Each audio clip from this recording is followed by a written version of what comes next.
All right. So for these, like I usually need a prompt from you guys of what story you want to hear. I mean, you said story time, which is great. There's lots of stories. So is there a specific thing, like a specific prompt that you guys are interested in story time from? Or about, I should say? The pink said history, so you can start from basics, I assume. I'm gonna be uh, real with you. It's my first one in 6 years, so I don't. yeah, I'm willing to hear anything. no worries. I did get a question. So like I said, I do have the fleet up. If you uh, want to join that, you're welcome to. Right, if you're moving or doing something like that, stay in your move fleet. Uh, I heard that CJ has a long or has a history associated with goons. What's the story there? Yeah, so this is in CJ itself is an old capital. There was a lot of fighting and everything in and around CJ itself. I will admit that fighting predates me playing Eve, but if you've got the Histories of Eve book, it's in Volume 1. So if you go to Volume 1 of the Histories of Eve, you will hear all about the engagements in CTAC J. That just predated me playing Eve, so I was not directly involved with it. Uh, but that's where you can find all of that. But yeah, it is an old capital. There was a lot of fighting with that, but that is in the 2006 kind of an era. So you get to where there's a whole bunch of difference in how the mechanics worked. A lot of the things that we talk about and use today didn't exist back then. Yeah, Any yeah, goons Sapphire, you're here going long enough? way, way, way back. Yeah, CJ has from the beginning of what would become Goonswarm Federation with like Red Alliance and all those kind of things. Yeah, you're back in that kind of an era, man. Definitely Volume 1, Histories of Eve, Volume 1.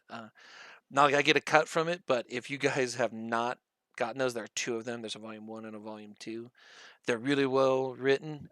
It's a slog of a read. They're long books, but they're really good. I will admit I spent the extra money and got a nice like leather bound version of it. Robert Groen is working on Volume 3. It's part of a Kickstarter that's ongoing. Somebody just asked about that in Fleet. So um, are they going to make a Volume 3? Apparently the answer to that is yes. I had assumed there would be. There was always talk about doing a Volume 3. Um, Volume 2 is the one that really covers kind of the era that I've been involved in, not necessarily leadership to it, but I was in Goons, I was in GSF, or I was in Fatal Ascension and TNT. I've been in those three alliances over the years. I was actually in one called Strange Brew many many years ago. That was before I joined what was Deco at the time, became the CFC. Okay, there was somebody who asked about DDs through Sinos. Okay, that absolutely was a thing from this kind of an era that was changed. I mean, many many years ago. But what you could do is you would have a Sino. Now, Sinos have also been changed. Sinos could be put on anything at this point in time, including things like noob ships, right? Those corvettes. Eve calls them corvettes. I call them noob ships. Most of us from kind of the era that I started in call them noob ships, but they're formerly called the corvettes. And if you had Sino 5 and you put some expanded cargo holds in them, you could light a single Sino with a noob ship, very much like the Venture does today, a Sino Venture, right? If you got Sino 5, you put cargo hold expanders in it, you can light a single Sino. Those are industrial Sinos, but still, distraction. Anyways, back to the Titan Doomsday. These are remote Doomsdays. What you could do is you would put these Sinos on a ship. Most people used like interceptors or frigates, right? Small ships, and you would come buzzing by a fleet. They would pop a Sino, and you could fire a Doomsday through this Sino. You might ask yourself, well, that's weird. A Doomsday will only hit a capital ship. Well, it does today. But at this point in time, there were area effect weapons. These were effectively smart bombs, just like a smart bomb, kind of like the PDS is on a Keepstar. These were smart bombs, and they would wreck a fleet, just absolutely annihilate a subcap fleet. As you might imagine, if you had one of these Titans, then you were pretty much invulnerable. You could do just about anything you wanted. to an enemy fleet, because it would just absolutely annihilate a subcap fleet. They were more powerful back then too. They were not only area effect, you could fire them through a Sino, and they did more absolute damage than they do today.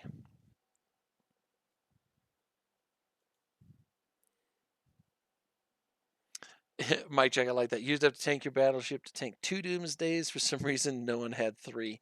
At this point in time, Titans were extraordinarily rare. There was only a handful of them in the game, in the galaxy, however you want to talk about it. When you hear the old stories of things like Shrike, this is the first real Titan kind of engagement with it. There are videos of these on YouTube, and they're like, keep bumping Shrike, right, to knock him out of alignment and things like that. That was a very rare commodity at that point in time. Sapphire, was there any counterplay to it, or was it just completely one-sided? Nope. Nope, you were just fucked. That's what it was. Because what they would do is you'd put the Titan inside of a pause shield. Right, Citadels didn't exist again. This was 10 years before Citadels existed. Yeah, give or take. You'd put a Titan on the inside of a pause shield.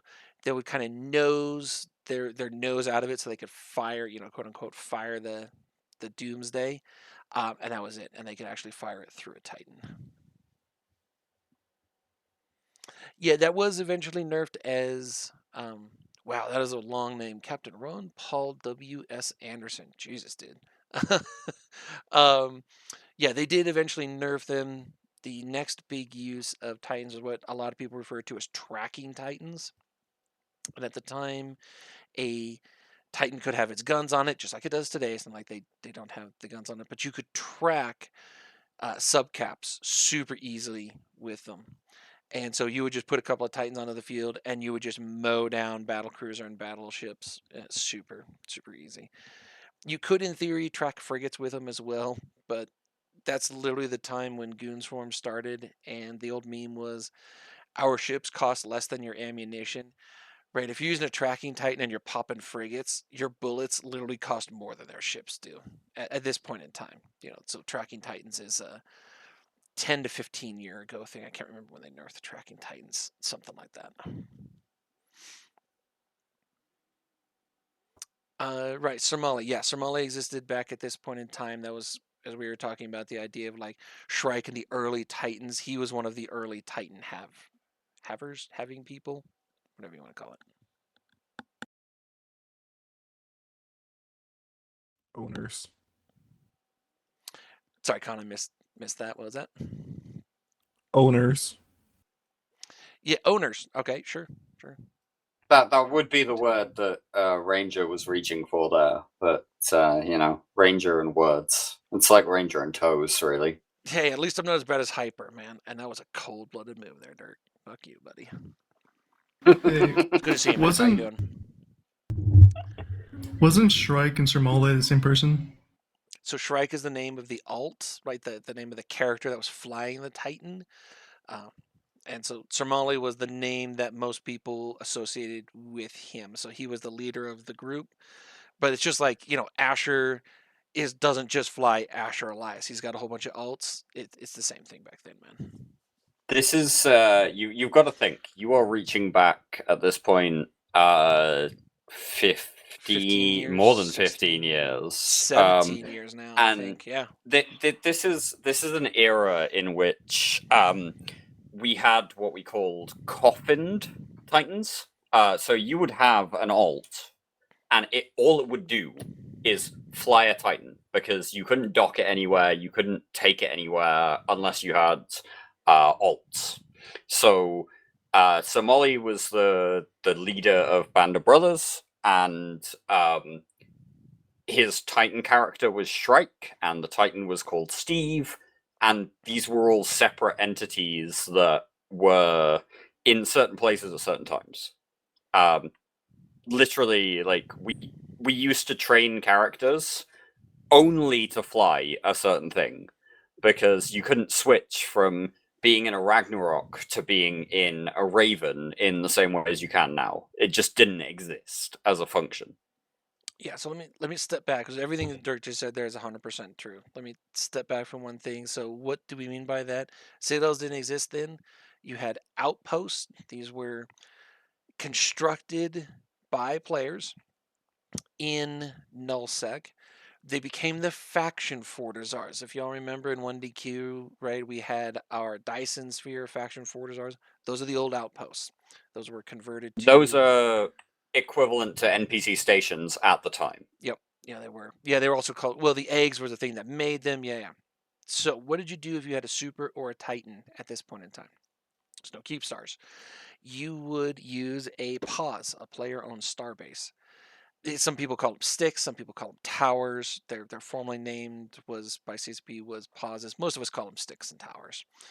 But you would have one of these things, and you would put your super or titan inside it. It's actually where jump bridges were as well. They were linked to pauses. It's also how you did sovereignty, all that kind of stuff. Back to the point of what Dirk is talking about. You would put your alt in it, and that's it. Your alt stayed in that super and that titan, and you never left it. I had a guy reach out to me one day. Don't remember where we were. We were living in Declan at the time. And he said, "Hey, will you bring me a skill book?" I'm like, okay. Why don't you get it yourself, you lazy bastard? Turns out he was a Titan pilot. He couldn't go and get it because he couldn't get out of the Titan. Titan couldn't dock in the outpost. So I literally went out, got the skill book to him, brought it out to the Titan. He altered the password on the pause so that I could bring my frigate inside it. I tossed out this jet can to it, and I can't remember if he changed the password and flung me out of that pause or if I just left. But either way, it was a reset, so we could do that.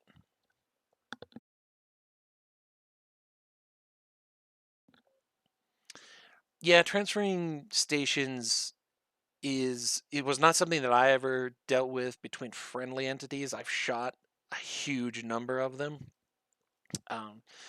But yeah, the mechanics to transfer them was a pain. The way you do it when you conquered one of them is the person who got the last hit, like we would call it like the final blow on it, whoever alliance that person was, that person's alliance took control of the outpost. So when we were out like shooting them, what you do is if you had a mixed fleet, let's say you had goons and TNT and lawn in there, you'd get to like 2 or 3%, and you hear the command from the FC is like, okay, only GSF is going to shoot this now, because we wanted that outpost to be in GSF control. Or you do the same thing for lawn or for TNT or SMA or any of the other alliances like that. And that's how you would transfer. Those were them by great conquering. fleets. SMA, that's a name I haven't heard in a while. And somebody mentioned the Casino War, and it brought them back to me. They were a critical part of the Casino War, which was in 2016, 2017. SMA They was my first It was alliance. earlier than that. The Casino It War? was 2015 going into 2016. The Casino War. I was off by a year. Okay, so 15, 16, yeah. Yeah, My- it was earlier, and it was a long while. That war took a hell of a long time. Oh yeah, it took forever. But it is talked about in Volume 2, which was the original question there. So is Casino War talked about in Volume 2 of it? Yes, it is. Rip SMA. Ook, ook. I left before the Casino War. Can I get a TLDR of the Casino War? So it started. So you got to go back to this point in time of 2012, 2013, when the Eve casinos was a thing. So you could gamble ISK on a casino, like an online casino. And these were allowed. CCP didn't really care at this point in time. And the owners of these would take a cut, like a real casino would do. Well, if you took like 1%, and I don't know what the actual numbers were, but let's just make it up. If you took 1% of a trillion ISK a week, that adds up really quick. That's basically what they were doing. So the owners of these casinos, there were several of them, got fabulously wealthy. Well, there was some IRL stuff that happened with a couple people in SMA. One of the casino owners got hacked off at them, and that casino owner then went to basically what we would call Pappy today, right? Went to NC, PL, all those guys and said, hey, fuck these guys, and I will pay your SRP bills, and just handed them like a trillion ISK. And they're like, okay. And that's what kicked off the casino war. And it lasted forever. We ended up losing all of our space. In the north, the Goonswarm was centered in Declan at the time. Here, some people call it Decline. I call it Declan, but up in the north. It is actually Declan, but some people are incapable of pronouncing words as they are in. Yeah. I've heard. I think it's Kaz who's pronounced it Decline before, but yeah. So it's up in Deck. A lot of us just called it Deck to avoid that. We ended up living in Losec in the area around Tartokin and kind of that area. There were a couple of different stations that we were basing out of, so they couldn't, trap us and gate campus basically in one system or station campus. Can't really do that in Losec, but you can kind of do it and be annoying with it.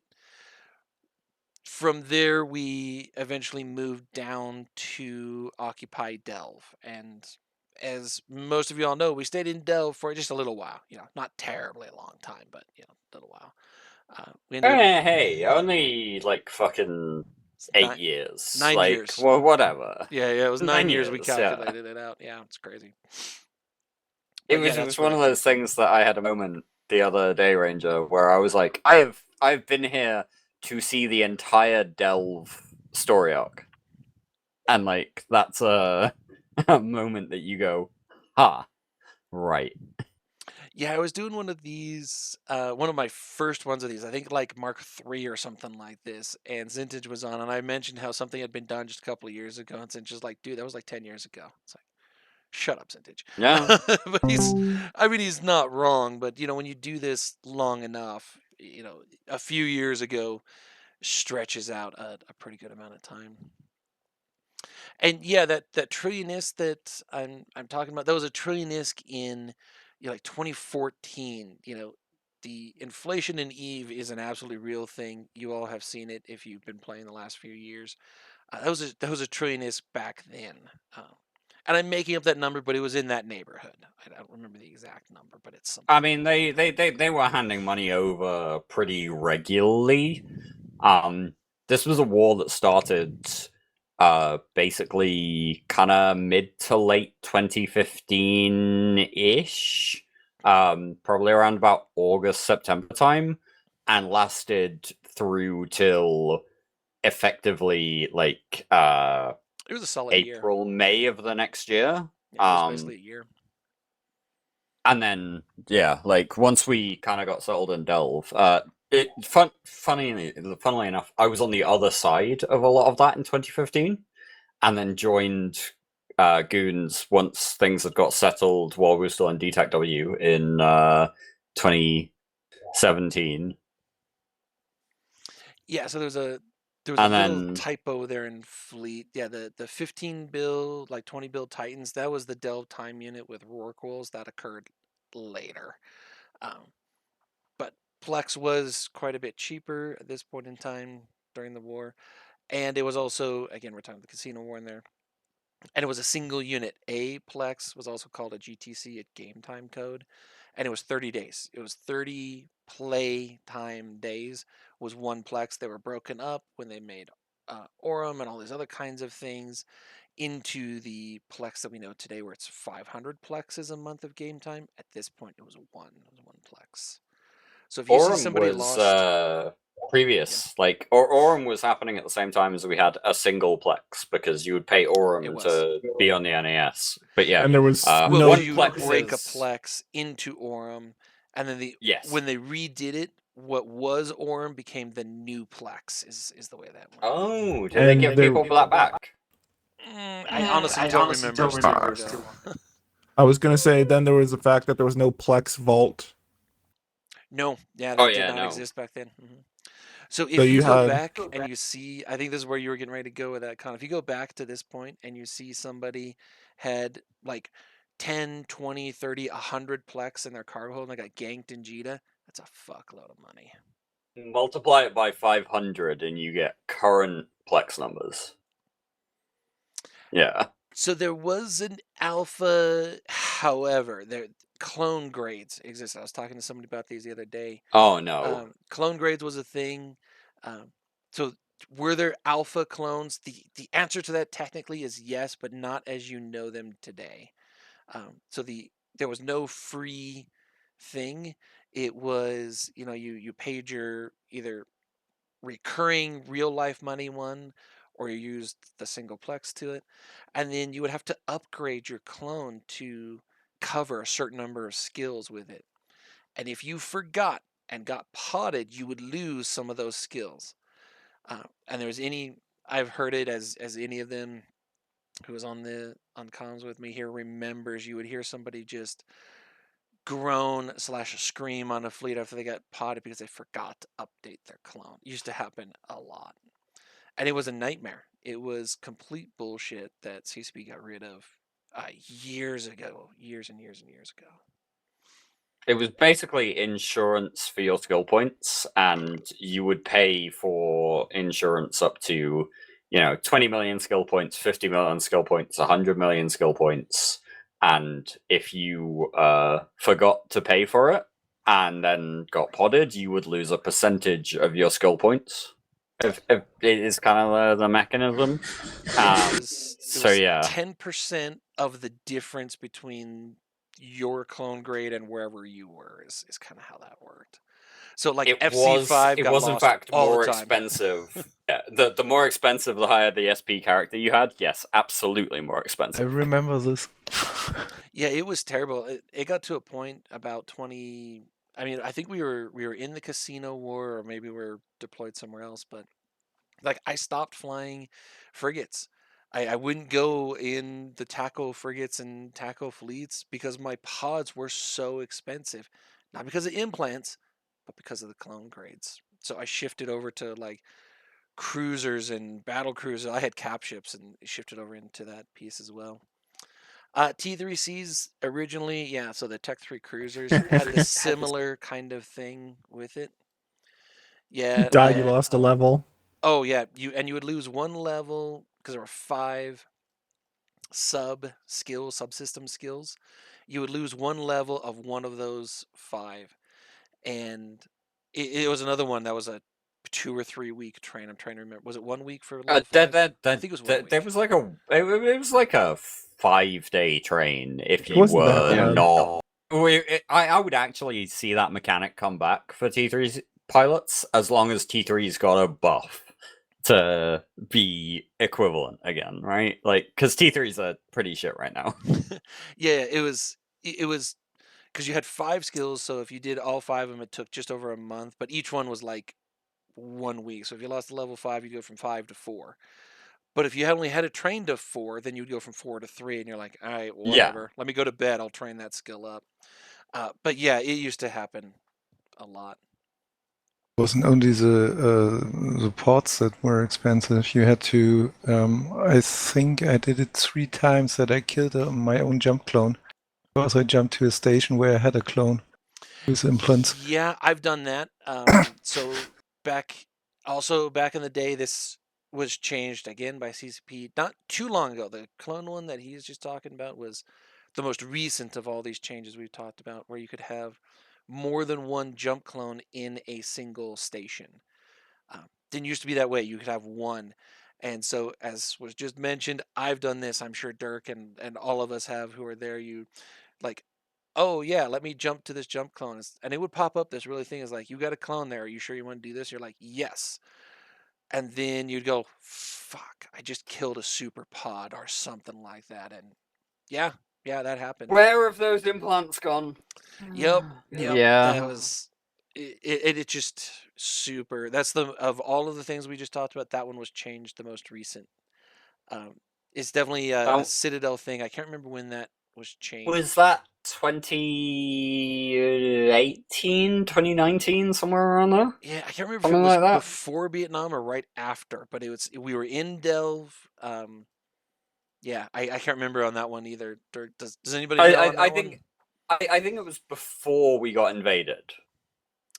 I thought it was after, but it's like I said, time's a blur when you've done this as long as Dark and I both have. 2019 is what somebody just said there in Fleet after the Triglavian. Yeah, okay. so Could be so right after before the Vietnam, Trigs, yeah. but before we got invaded. Yeah. Yeah, so Vietnam kicked off in the fall, late summer, early fall, depending on how you classify those words, of 2020. Yeah. COVID time. Yeah, height of COVID. We all got bored because we were stuck at home, apart from those of us who had to work. Everybody got bored and then, yeah, fuck it, let's invade goons again. Mike, I like that. There was a nip slip. Yep. That was the funniest justification of this. And we've declassified this over the years, so I will tell you guys, like, our spies had reported there was some weird shit going on. And this was when, Test was still a big alliance. They were head of Legacy Coalition back then. And we're like, okay, this is a little bit weird. Stuff's happening. There's some odd moves. The diplomatic tone was weird. Like, people were talking kind of an odd way. And so we knew an invasion was coming. Weren't sure exactly when it was going to kick off until a little bit later, but we knew something was coming. And Vili made this weird thing about a NIP, right, a non-invasion pact, not being renewed, and that was kind of the justification for it, all this kind of stuff. You go back and read these with the old press release kind of stuff. It's total bullshit. Our spies have been reporting this invasion plan for months ahead of that time.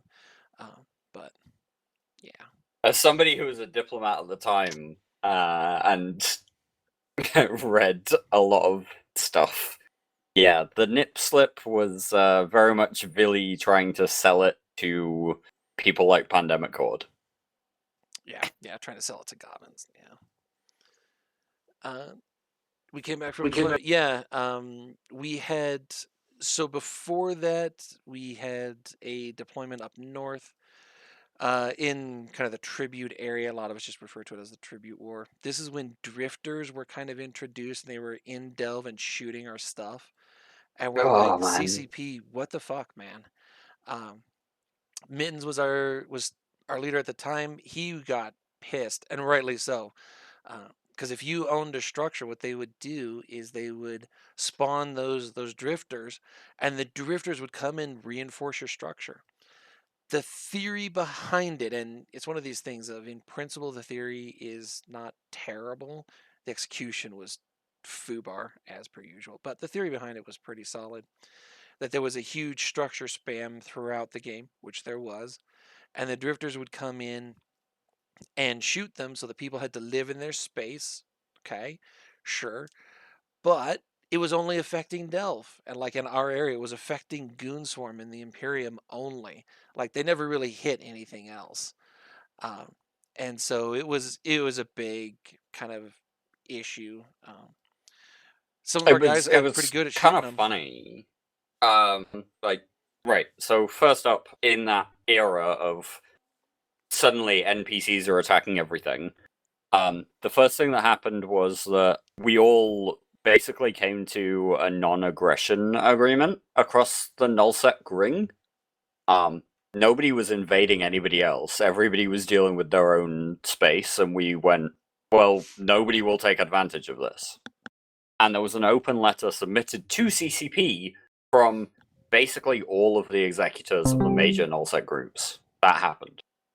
What also happened was, obviously, we were all manning structures, dealing with these NPCs, because these NPCs were not great at killing structures. They would come along and shoot it, and then you would either fight back, and you did fight back because whatever, but like sometimes they would reinforce them through to armor, and that would be it. Sometimes they would reinforce them all the way to hull, and then not come back for the hull timer. As far as I know, they never actually killed a structure. They didn't kill a thing. But yeah, so like there was a lot of us out there reinforcing structures at various points. Not reinforcing, defending structures at various points. So NPCs used to be really dumb. They got smart about 5 years. So CCP did update the AI on some of them, as you just heard from Dirk's kind of. So some of those did get updated with it that came after the drifters kind of piece. So some of them are better, like the abyssal ones are better than the ones you find in like Belt Rats, in terms of how the AI works, but it's still not super great. I'm not going to say that they're smart because they're not. You can totally predict exactly what they're going to do, but in like belts and things like that. So the ratting anomalies, those kind of things, yeah. But a lot of us got really good at gunning structures, which coincidentally came really in handy when a year later the entire game invaded us. Yeah, and a lot of us got really good at, defending structures with multiple alts at the same time, which was the really fun part. I think I was defending 4 structures at the same time at one point. Just like tabbing backwards and forwards. It's great, really fun. Okay, I think I got everybody. Sapphire, that's good. EVE Online tower defense mode. Yeah, there is more than a little to that, man. Okay, what's our next prompt to it? That was a super easy prompt that we literally just burned like half an hour on all of those pieces together. All right, what's our next prompt there? Or next question from anybody? What was the reason for leaving VFK? So that is in deck, and it was due to the casino war. So we just lost everything that was in deck, and VFK is in deck. It was a capital in deck. We had multiple capitals back then. The one that I really remember that we used kind of the most of my time do it as a cap pilot was one called YO. And that was we jumped into it, we moved them, we came back, we moved them to this other place, came back to it. But YO was the more common capital ship area. But VFK was a capital of Goonswarm for quite a while. Yeah, that's all Casino War stuff. NC.PL, Horde, Test, Brave. A lot of people kind of came from the east of the map across because they'd been funded to come and fight goons, and they came across and kind of swept through Tribute and Declan and all of the other kind of northern space that was owned at the time. Which CO2. is Soldering and everything. yeah. This is the point at which goons were kind of pushed into Saranin back in like early 2016-ish. Yeah, Saranin and Tartoken. Those were the two kind of main bases. There was one part in Tartoken, there was another one in Saranin. And so the kind of space had been pushed away from goons, and goons had consolidated, and the Imperium had consolidated at that point as well. Instead of being spread across 5 regions, suddenly you're in effectively like 3 systems. Oh, so yeah, 2 systems, 3 systems, something like that. And then once they kind of stalled out and weren't really dedicated to the war anymore, it was kind of decided that the Imperium would move south and come back to Delve, which is obviously the I say obviously, probably not obvious, but it's the ancestral homeland. Yeah, so it is one for Delve, yeah, because it was we ejected at this point in time, like we conquered Delve, and then we ended up being conquered out of Delve, right? And then we moved elsewhere. We came back. That's why people talk about just moving around the map. Yeah, it absolutely happens a lot. I'm very nearly to where I started my nullsec journey. Was just a little bit north from where we were. I started an alliance, or I was playing. I was a corp CEO in a tiny alliance called Strange Brew that lived in Owasso back in the day. It was before I joined FA and TNT and then eventually GSF. Yeah, I started out my nullsec journey in Malpass. So, like, Yep. yeah, you come around in circles every now and again in nullsec. But yeah, that was why we ended up like leaving Declan, is that war and the kind of way things went. We came back to Delve. I think I think our last stint in Delve, yeah, definitely the longest, but also like the third time that Goons had been in Delve. Yeah, it's twice for absolute sure. I think you're right. I think it is 3. Yeah, for sure the longest. Yeah, at 9 years, absolutely the longest. Yeah. Yeah, I was like, do you count the short time when darkness was in Vade? Mm,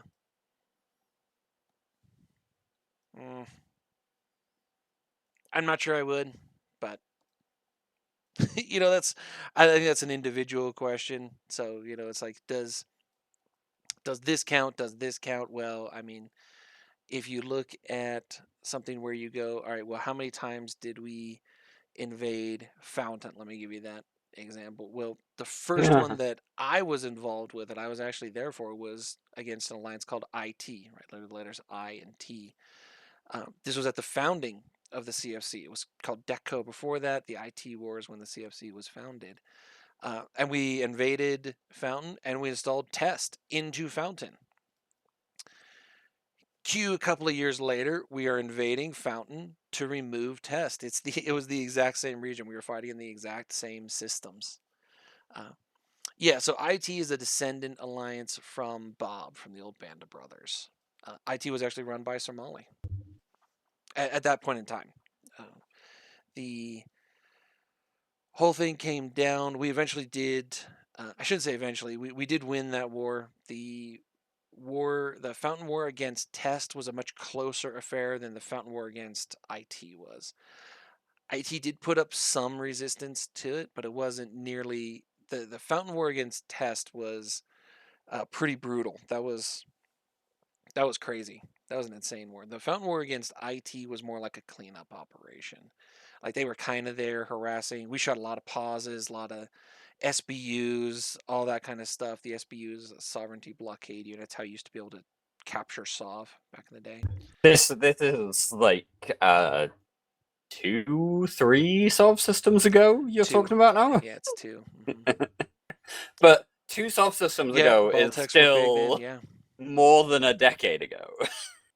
Yeah, the current SOV system that we had previously, right, which most people refer to as FOSI-SOV, it's technically called Aegis-SOV, most people call it FOSI-SOV. That was the longest really period of like modern EVE SOV history. And that one lasted, again, about 10 years. It was during the Casino War that kind of stuff was starting to come in, where you have the Entosis links and all those kind of pieces. And so I think we have officially crossed that is the longest SOV system. Yeah. I believe. The previous one that Dirk and I are talking about with SBUs was called Dominion SOV. Yeah, the Fuzzy SOV system came in around about 2014, I want to say. Yeah, it was right before the Casino War. Yeah. Lasted until we kind of switched over the new what are they called now? The Shubs. They used to be called they're SOV hubs now rather than iHubs. Yeah, iHubs. Yeah. Mm-hmm, yeah. I make a case that the current SOV system is still kind of FOSI-SOV because you got Entosis links, but it very much is, but it's different. Like capture it's mechanics also are the kind of same, the other different, part's different. Yeah, it's like 2 different pieces. Like iHubs versus Shubs, those are 2 totally different mechanics, but the capture mechanic is the same. Yeah, it's kind of like a halfway house sort of SOV system. Yeah, it is. As opposed to like the Dominion SOV into FOSI-SOV, or even before that. Right. Yeah. Ranger was talking about sticks or towers and player-owned starbases earlier that you would anchor on a moon in a system. Yeah, they were moon anchors. Way back in the day, there was a SOV system that relied upon the fact that you had the most number of starbases anchored in a system. Yeah, so like if there were 20 moons in a system and you had starbases on 11 of them, you owned it. That was the original nullsec kind of ownership mechanic, was just, do you have more structures than anybody else in a system. And so this is kind of like leading to how the ownership mechanic has developed, right? Like there was previously a pure ownership mechanic, and then it's moved further over to Dominion Solve, which was I forget what the particular requirement for Dominion Solve was that was different. Well, you had the SPUs and the TCUs and all those kind of pieces, yeah. Yeah, but how you actually distinguish anyway. And then we moved into FuzzySolve, which was TCUs and iHubs, and you would anchor them and get benefits based on whether or not they were anchored, and then we would have Entosis links and all the rest of it. And now we're on Solve Hubs. So like It's amazing it changed. It's been a ride. Okay, a couple of things in Fleet Their Base, literally on what we're talking about there. The idea of skyhooks or citadels originally, a lot of us thought that when citadels first came out, the citadels were going to be like the new pause thing. And so if you wanted to control a system, you had to have the majority of the citadels in the system, just like you used to have with pauses. CCP kind of built that as well Yeah, in yeah. their We original all assumed that would be announcement. the case. Like, and then it wasn't. They Totally did wasn't. they did a whole roadmap of like what they were going to do with upwell structures, and then it took them 3 years longer than they intended to do all the things that they want to do with upwell structures, and they didn't manage to do all of the things in the first place. Yeah, So like, they never did it. yeah, CCP did CCP things.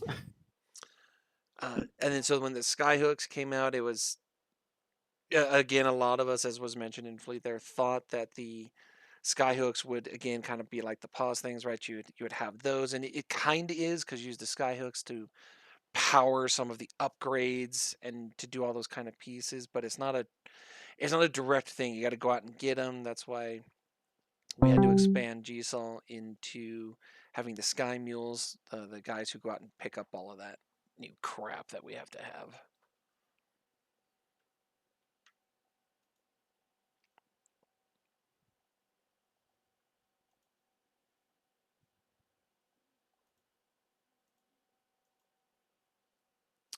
Okay, let me see if I missed any other questions in there.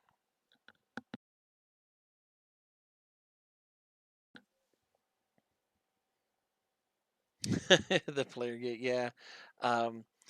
They did that one. What video was that one? 2018, 2019, something like that. They show this big gate, and there's this huge fight on it. It's kind of like when Valkyrie was coming out and doing like that. There's this huge fight on it, and we were supposed to be able to create a Stargate. It looks like a Stargate, and yeah, that didn't happen.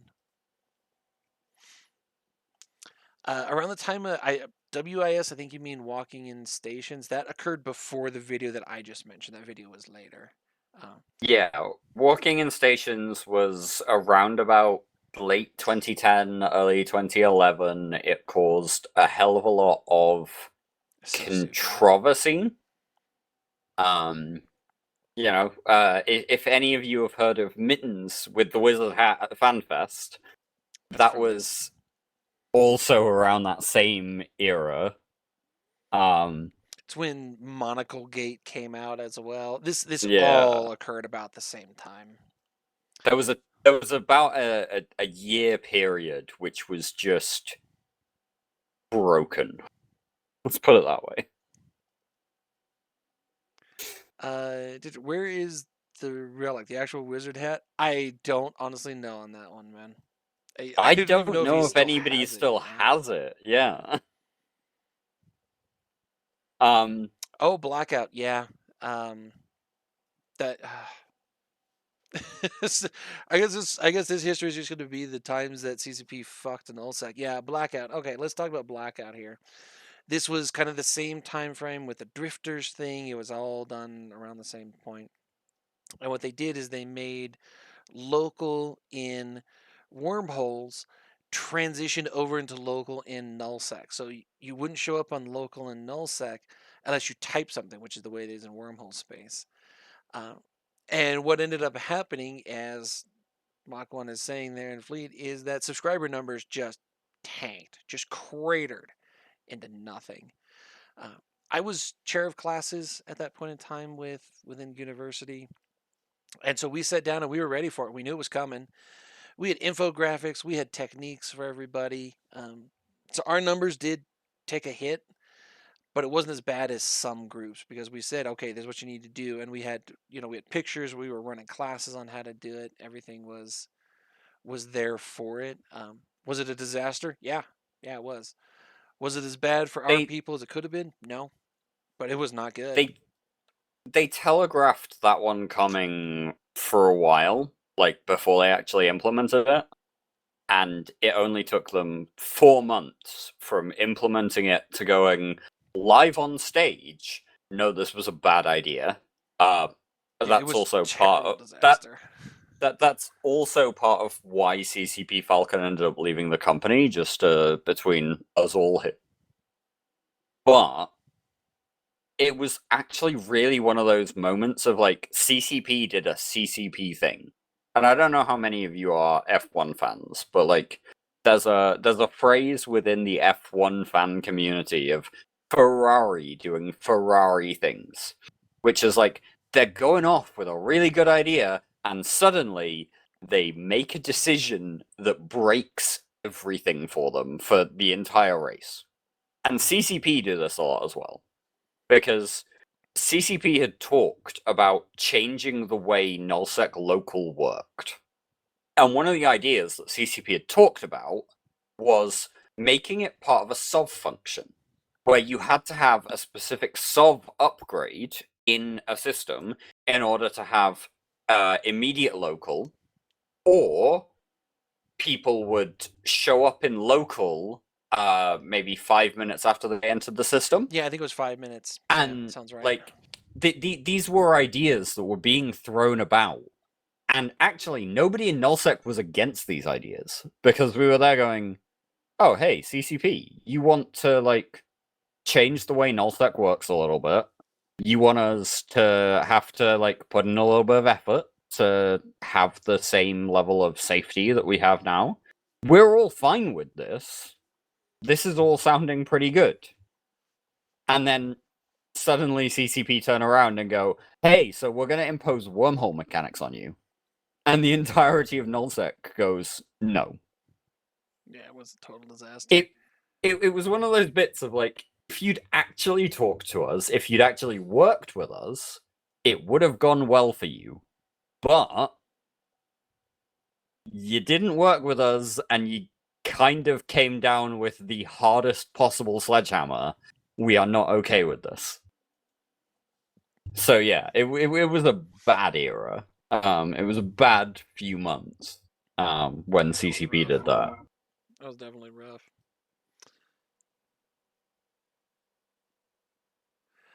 Yeah, the local chat being a separate server, which is the way it is now. Yeah, that was a thing too, because the chats would just break. When they first tried to move them onto the new server, so they're distinct pieces now, they would break constantly. You'd log in, and you see it every now and then. I see it when I log in, and you'll see your chat server just it'll reset to like you had just logged in, even though you haven't like jumped out of a system or done anything like that. Yeah, that's the thing. That used to happen every minute, it seemed like. Microservices on AWS rather than on quote unquote the monolith. Yeah, it's been a really interesting change. It's not a bad change either, right? Like CCP trying to separate some stuff out into separate like microservices is I agree. a good idea executed like a CCP idea. Poorly. Yeah, I agree. It's a good in principle, as so many ideas that they have are. They're good in principle. It's just the execution of it, not so much. They never managed to figure it out. Right, yes. Yeah. The queuing up skills. This is a good one. We'll go back on this. So patch day has always been Tuesday. It's just a tradition for CCP for just forever. Like I've never not had patch day be Tuesday, unless they're doing like It's an also emergency a- restart or something. It's just always Tuesday. It's also a really logical decision of like, Sure, get away from the hey, weekend. you've got Monday, like Monday is fine. Tuesday you do the patch, and then if something breaks, you have 3 days to fix it before people go away for the weekend, and you have to worry about overtime, right? It's a logical idea for patch day to be Tuesday. Yeah. So what we used to do. So we're gonna step back here for skill training. So skill training on alphas is the way that skill training was done back then for everything. So you would put your skill in, and if it started within 24 hours, you could put another skill into that. Didn't cap it at 24 hours, so you could train skills for weeks and weeks or months, but it had to start within 24 hours. Yeah. So you have a skill that's the that's trick. lasting 19 hours, for example, and then you have a skill that's going to take you 4 days to train. So if it starts within 24 hours, so 19 hours plus 4 days, you can train the 4-day skill even if you don't log in. But you used to have to log in every 24 hours, otherwise, if you didn't have that really long skill. And so what is sitting there saying is you would put in that skill, and what we would always tell everybody is we'd come in and there'd be a big penis like, okay, patch day on Tuesday, put in like Capships 5. Because patch day, the servers were unreliable like that week. You wouldn't even try. You'd be like, nope, not even trying. The boot dot and I think that the boot.exe one where they deleted that did happen, but it happened to a really small number of people. Like it's grown and tailed to, it just destroyed it for tens of thousands. No, it was actually a very small number of people, but it did actually happen. Yeah, the boot.ini thing is like, It was a if you real had thing. the right if you had the right circumstances, it was really fucked. But it didn't brick tens of thousands of PCs around the world, right? Yeah, it was. I don't know what the actual number was, but it was a relative handful, a few dozen maybe, like less than 100. But it was a real thing. It absolutely did, but it wasn't as huge of a disaster as it's kind of portrayed to be. But yeah, back in the day for patch day, we did actually tell people, hey, log in before downtime and put in a very long skill. And yeah, it was usually like be Capships ready or to not Jump log in Drive for or- like 2 weeks, not 2 weeks, 2 or 3 days, Yeah, a couple of right? days, Be I'm sure, ready, yeah. be ready for them to have to like hot patch stuff for a couple days until it's stable again. And they still do that, kind of the idea of, emergency restarts and hot patches and everything like that. But the servers being so horribly unreliable right after a patch hasn't been a thing like it used to. It happens every now and then, and it's kind of surprising, but they're usually pretty good on that now compared to what it was. It's really funny to me now comparing to how it was back in the day, where like people start complaining if the server's not back up after 10 minutes of downtime. Yeah. And I'm like, 10 minutes? Dude, we used to have like downtime of hours Yeah, for usually them like to 10 hours. get stuff to deploy. So like, yeah. For as much as we're kind of shitting on CCP today, the things they screwed up, and they did screw them up, They've done they a have lot made of progress on stuff for sure. It's not. They're awesome. Their operations people, their deployment operations dudes, hands down. They did a segment at FanFest just gone, in which basically they had a bunch of their behind the scenes engineers present a lot of what their technical functions look like nowadays. And I would be very surprised. This was in the second biggest room that they had at FanFest for presentations. I would be surprised if more than 15% of the room understood 80% of what these guys were talking about in terms of their actual infrastructure configuration, but it is so impressive if you actually do understand it. CCP are really pushing boundaries.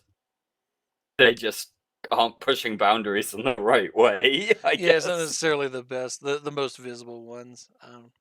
One thing that I will always give TCP the most credit for is the art team, right? If you guys actually crank up your graphics, now I Oh, play always. so many accounts of mine are usually on potato mode constantly.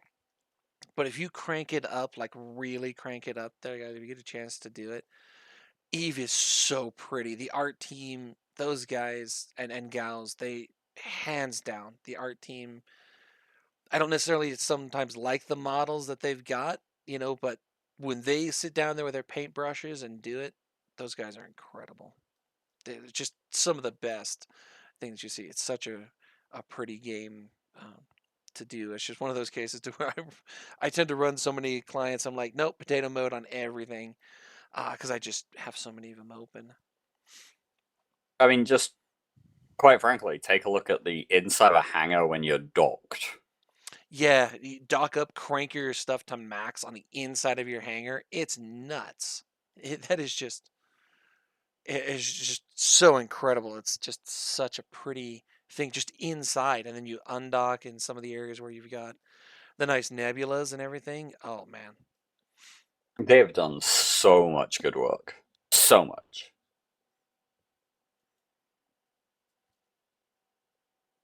the skinning stuff. I think is what you're talking about with the nanobots. Are you talking about like the in space skinner changes? That's been incredible to see too.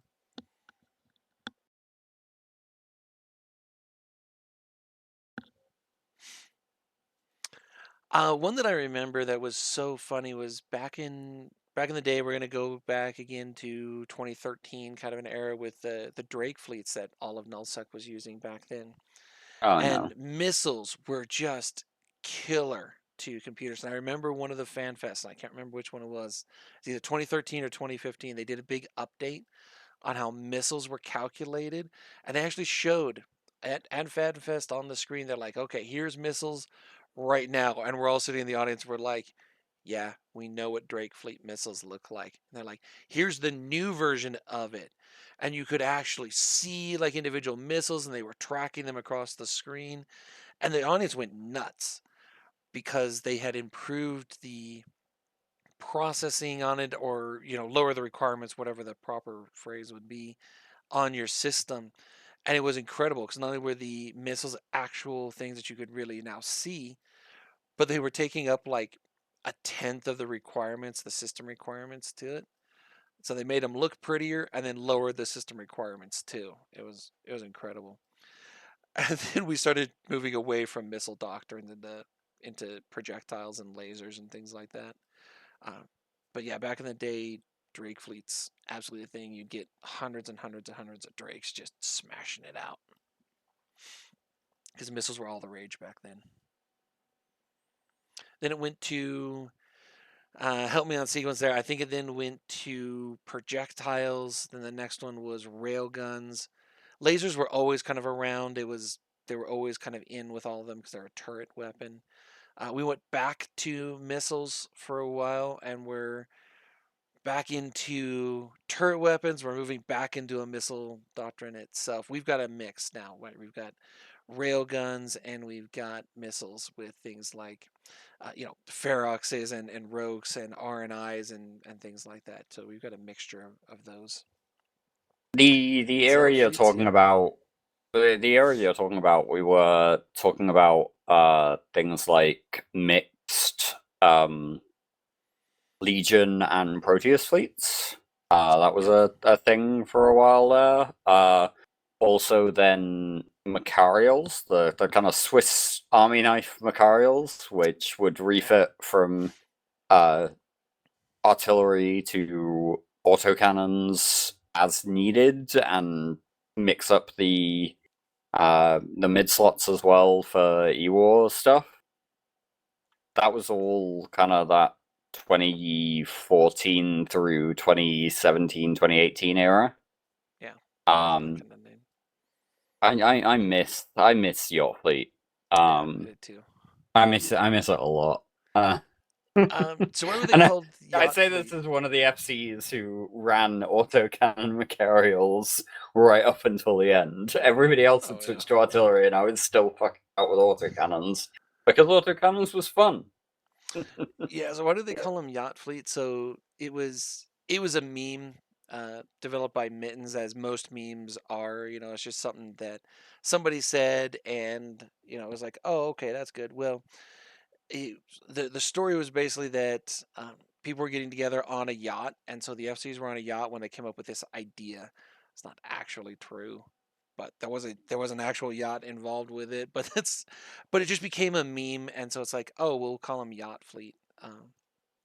It's like the Crows. If y'all remember the Crows that we used to run, that was called Murder Fleet. Why? Well, because a group of crows in English is called a murder, and that's where that came from. It's just something that we all thought was hilarious in the command team, uh, but it's only funny in English, right? Other other other languages don't do that, but in English, a group of crows is called a murder, and that's where that comes from.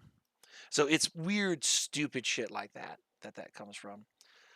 The Sith fleet that we use now, right? The stupid idiot fleet, that came about because the fitting team was like, oh yeah, we've got this stupid fleet that any idiot can use to defend it. That's where that name came from. And we're all just like, that's awesome. We'll call it Sith Fleet. Hedrick in Fleet Chat saying that Macarials were just the showboat BS at that point. They were not a showboat BS if you knew what you were doing with them. Not at all. They would They were absolutely go out and fuck you up. incredible at the time. But we moved were away expensive. from them. That was really the issue, right? Like when we had the Macarial doctrine, it was kind of fine, but everybody was using it got to a point where everybody was using them, and actually getting the blueprint copies for a Macarial to build them became too expensive. It was just a purely finance decision that we moved away from Macarials back into Alpha Fleet and Boltex. Yeah. It was a pure finance decision. And that's one that was actually just brought up too there by Slapchop there. The Macarials were the go-to bumping ship, not only in Mini Love, right, our high-set gankers, but all high-set gankers would use them. And you could bump freighters and jump freighters or whatever it is. In principle, it's usually freighters and jump freighters, but you do with orcas and things like that. Hundreds and hundreds of kilometers off of gates. Well, you would wait for the ganking fleet to either assemble or get to them or whatever. But that was the Burn Jita is the most common name for that. It had a couple others through the years. It began as the Isotope Interdiction campaign that became Hulkageddon, that then became Burn Jita. We did a Burn Amar one year, but most of those were Burn Jitas. And I think you would like this, Slap. You may have been there, you may not, for the story I'm about to say. We were doing a Burn Jita years and years ago. I was in one of the fleets. We get ready, they're like, okay, we got us an Orca kill. We're like, cool. And so there were 2 ganking fleets going on at the time. Our FC, like, we all on dock. We were using, pretty sure we were still using Catalyst then. We all on dock, right? We're got the guns loaded, everything's ready. We warp out to the target. We land on this Orca. We're burning in on it. And then all of a sudden, somebody in the command channel starts shouting for us to abort. Well, it turned out that the Orca we were getting ready to gank was the other fleet's salvage Orca. We were just about to kill our own Orca, but it was the other fleet's salvage Orca. For those of you who remember, that was when Bony Tooth Isk Thompson was head of Mini Love. Way back in the day. He won EVE years and years ago. But he was head of Mini Love back then. Love Boney. Yeah, I'm currently looking at the list of CCP changes that have negatively impacted ganking in the game, and it is let's just call it a long list. Yeah, it was a lot. Like there's a lot of links to. Here is a a patch note, or here is a forum post that CCP have just decided, hey, fuck you. Yeah. Oh, slap! You guys got an 89 plex drop for the split. Damn. Yeah, Minilib was one of the only groups that I'm really aware of that got an initial seed funding and then literally was self-sustaining thereafter for like the entire time it worked, or it was fully functional. As they paid for everything from selling the stuff that dropped in their ganks, and those guys who were in Minilove back at the time, Boney, Joe Painter, right, all those guys became fabulously precise at it, and they could tell you to a single round how many shots it would take to kill something. They Oh, yeah. got that down to an absolute science. There is a spreadsheet that I have somewhere that would tell you. It tells you basically if it is a obelisk, and that obelisk pilot has freighter 4 skill, and they have 2 what are the hull reinforcement low slot, but 2 bulkheads. This is how much DPS it will take to kill it, and this is how many catalysts it will require. And then the same thing for like the jump freighters, it would generally be Taluses instead. But yeah, there was a spreadsheet. There exists a spreadsheet that is to the number what will kill what particular ship with that particular fitting. And this is the level of scouting that we were doing in Minilab as well. It's worth noting. Like, we would have people scan the ship to figure out what it was fit with and whether or not we had what was necessary online, or if we would have to add in some Taluses or add in some stealth bombers. Like, it was a very, very organized operation. And yeah, to that bit of like Minilove for itself, I had freighters, like loot team freighters, SRP'd by Minilove when I was doing stuff there, because sometimes you take a shot and it works. Sometimes you take a shot and it's like a bad shot, but it kind of works.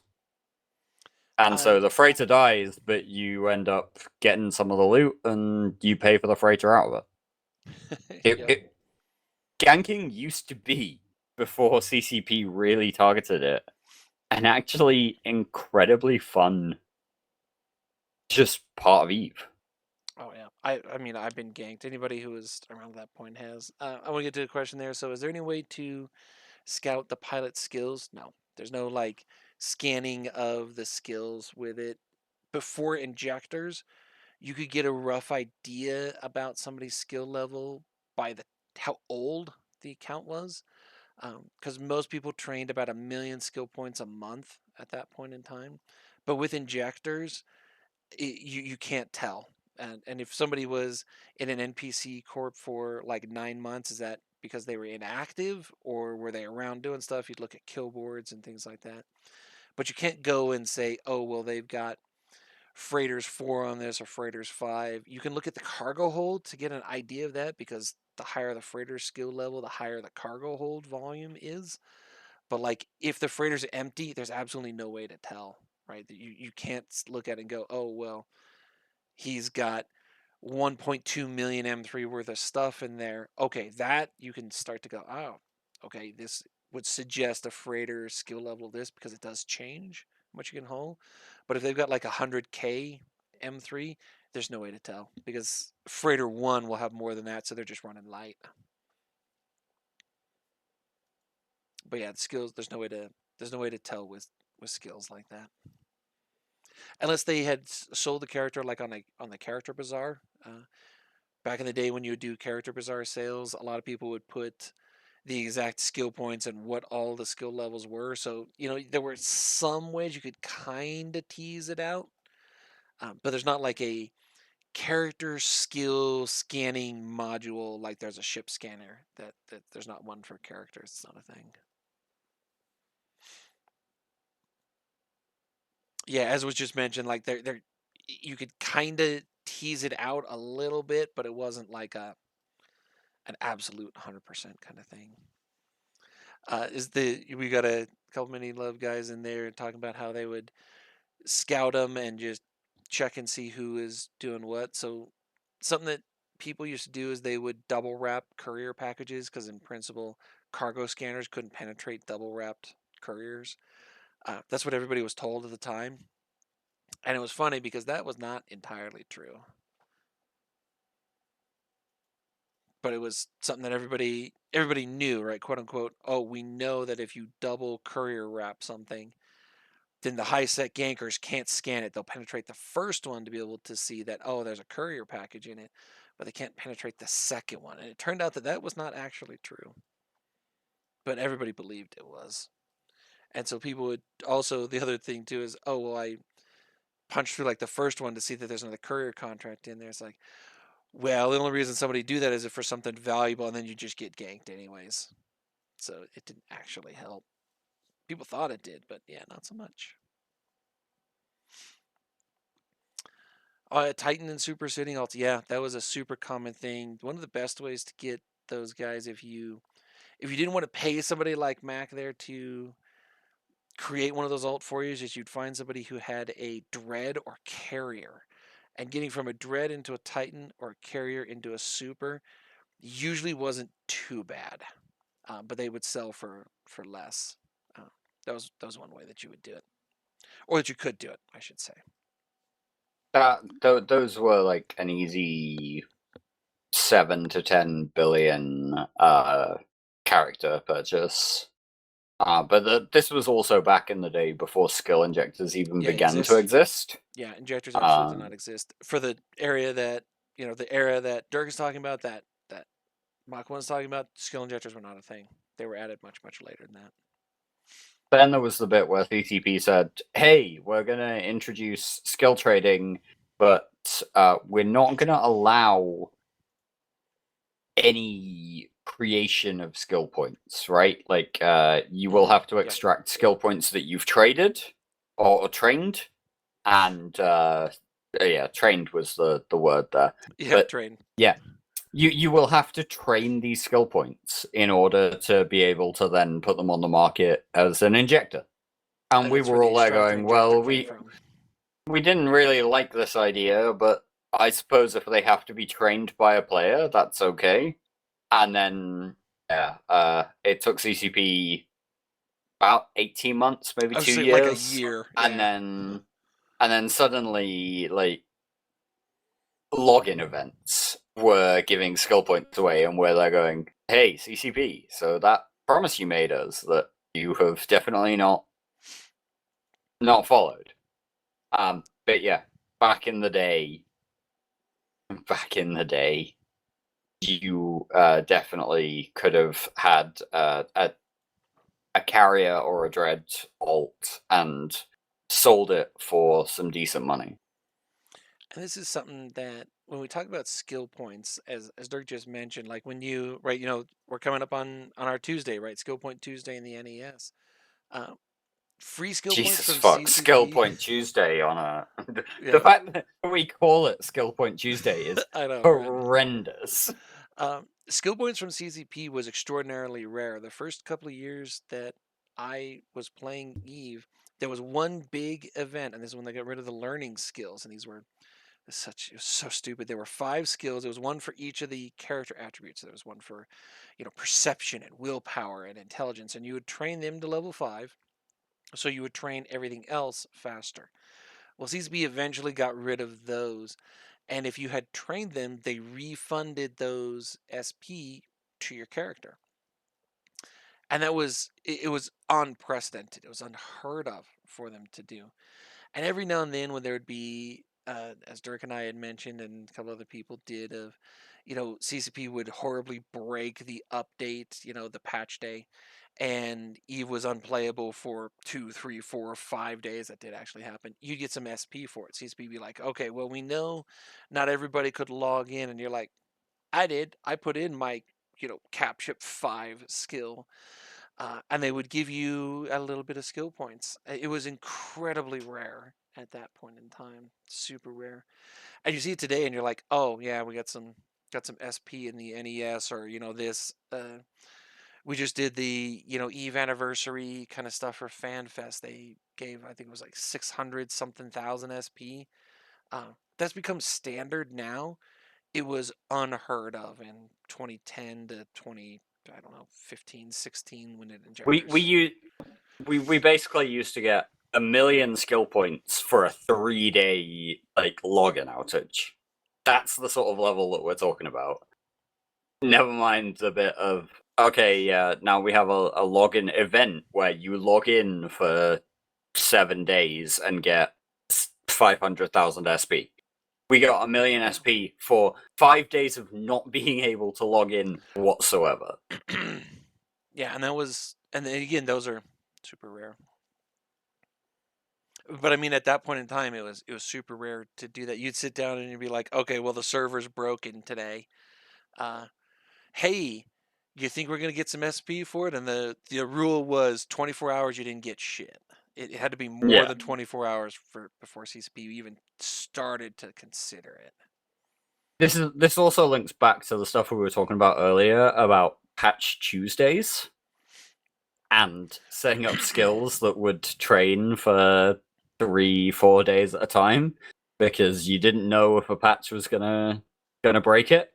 Like nowadays, hey, downtime is 10 minutes. Used to be downtime was An hour. a while. Yeah, there was the diminishing returns on injectors. They did an event years ago. It was a Christmas event, and you could get a drug. They introduced this weird drug for one Christmas event, and it was so injectors had diminishing returns on it, but they put this drug out, and so everybody got one of these drugs for your login rewards for Christmas one year, and it would remove that diminishing return. And so the injectors, hotcakes. You could not find an injector because people who had high skill points weren't using injectors. The diminishing returns on them were so bad, and they still are, that it doesn't make any sense. At the highest level, you get like 20%. It's 500,000 skill points, right, for an injector, and I think the high one now is 150,000. It's something like that. When you cross that maximum line, you only get like that level. Yeah, 150,000 out of that 500. Well, this event, if you took this drug, you could use an injector no matter how many SP you had for the full 500,000, and you would just hit it and get it. They've only done it once. I can't tell you what that drug was called, but it was there, and you would do those. It was the most incredible thing. And so you'd look at it and you're like, okay, well, I have 90 million SP on this alt. I will never use an injector. It's not worth it. That Christmas, you could find an injector for anything. You could name your price, and people would pay it because they could use them at full value.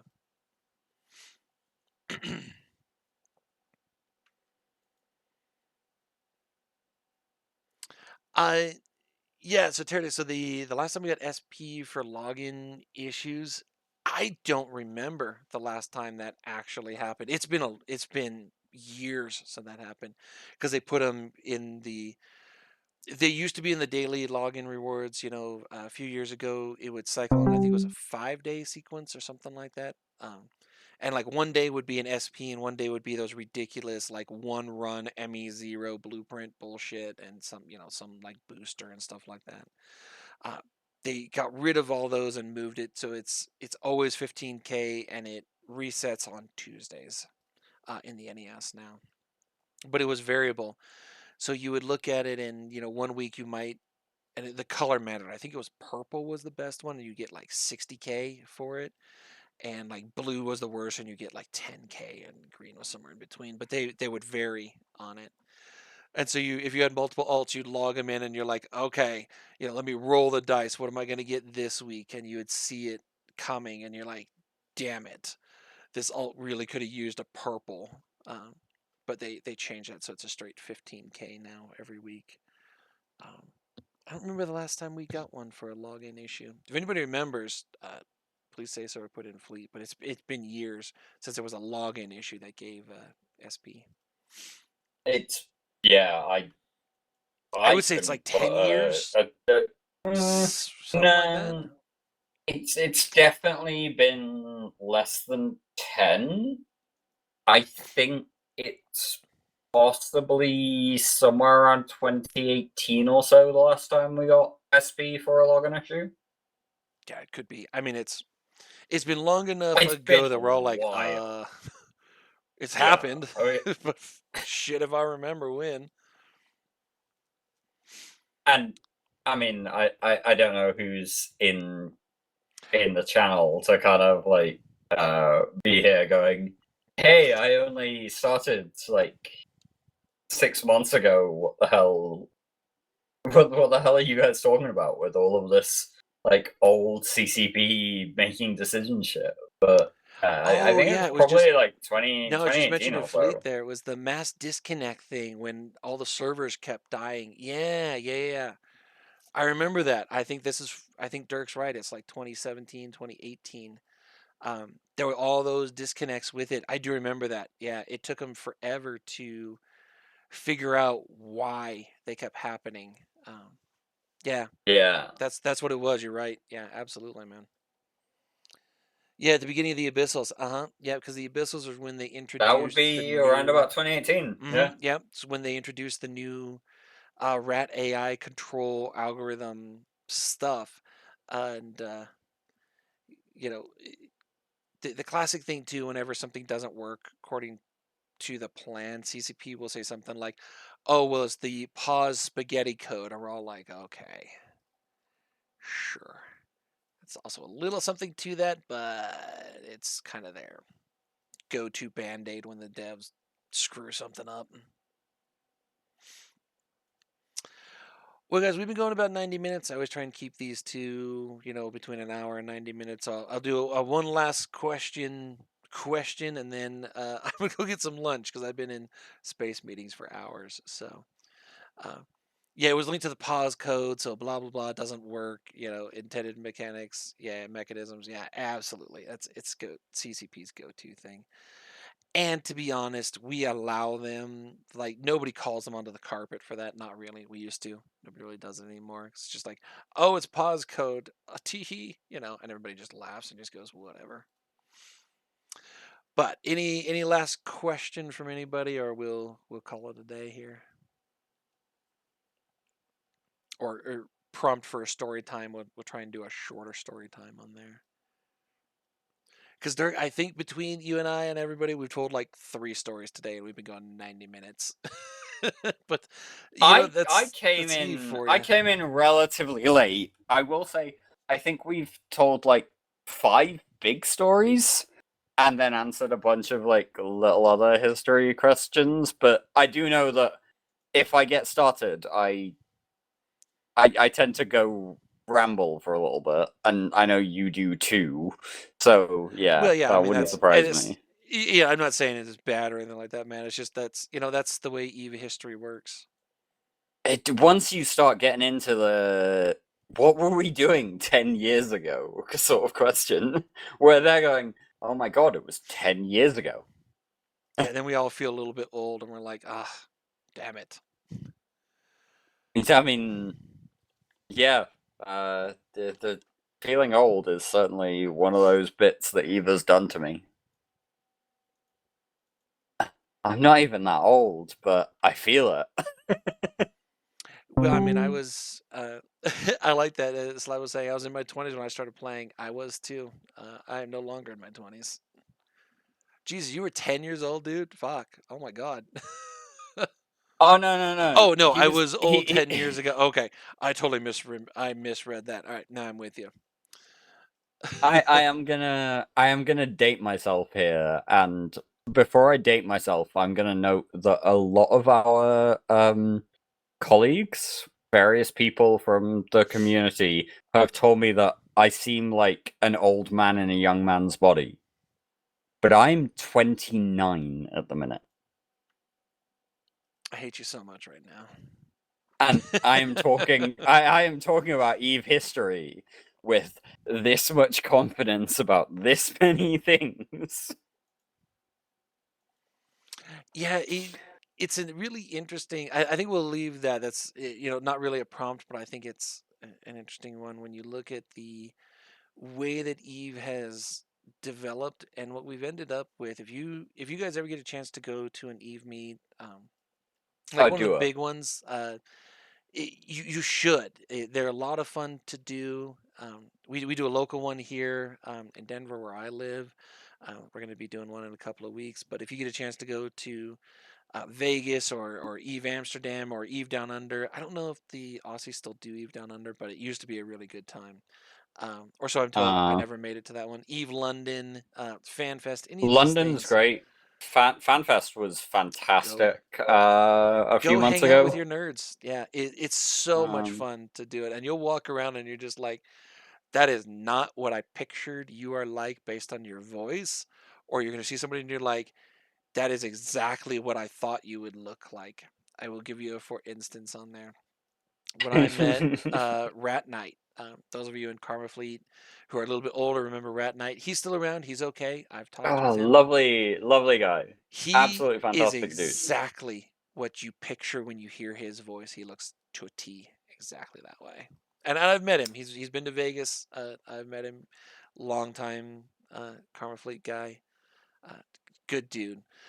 But yeah, I will leave you with that.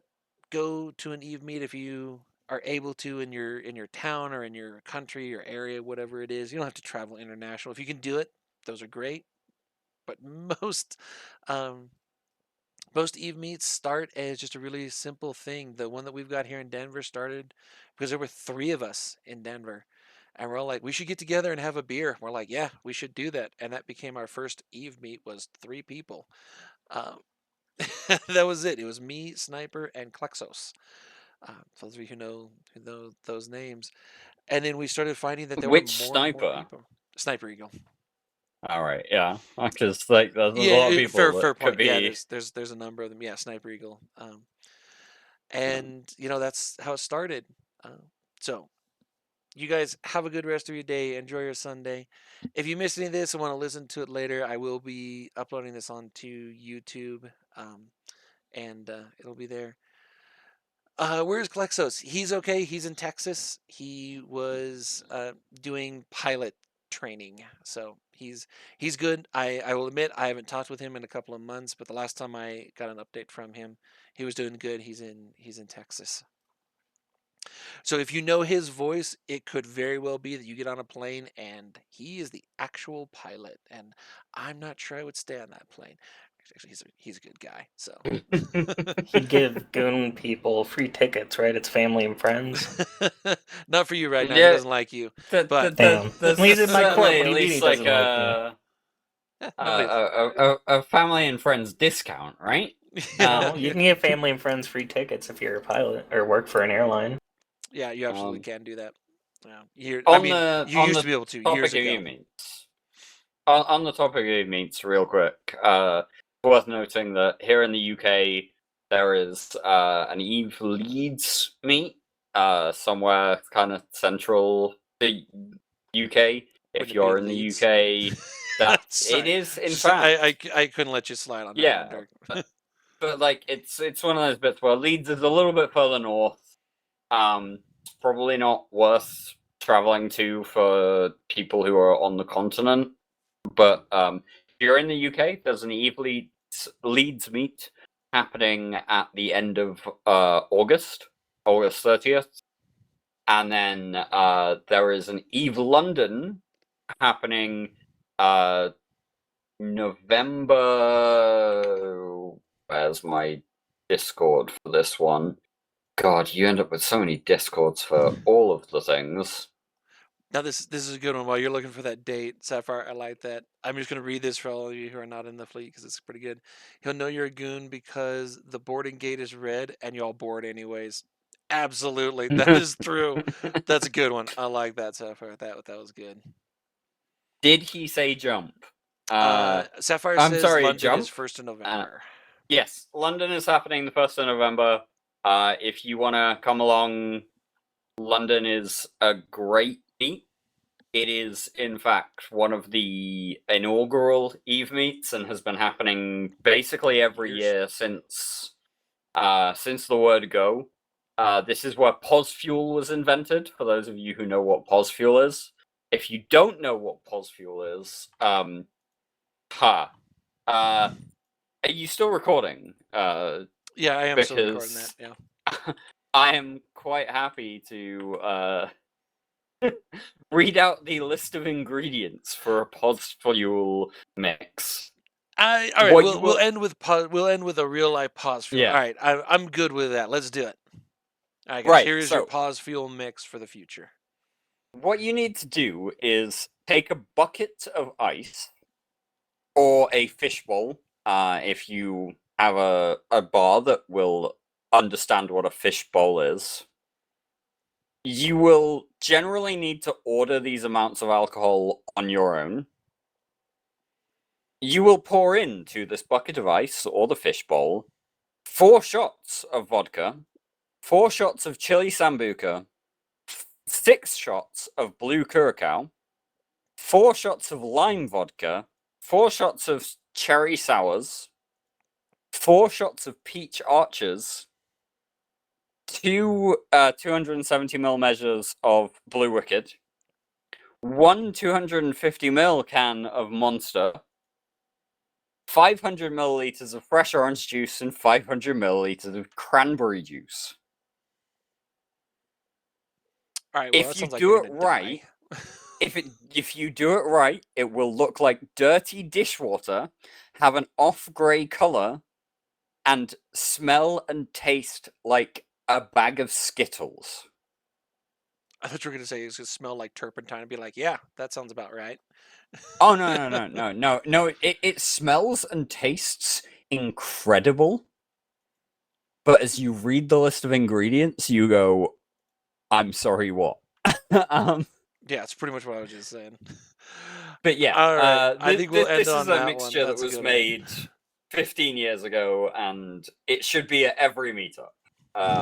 But yeah, come That's pretty to good. one of the UK meetups, and we'll get you fucked up. That's the kind of answer to the situation. Yeah, that sounds good. All right, guys, go enjoy your Sunday. Have a good week. Rest of your weekend. All the words. Like I said, I'll be posting this here once it renders and everything with YouTube if you missed it. So give it a couple hours and it'll be up. Cheerio, guys. Have a good one.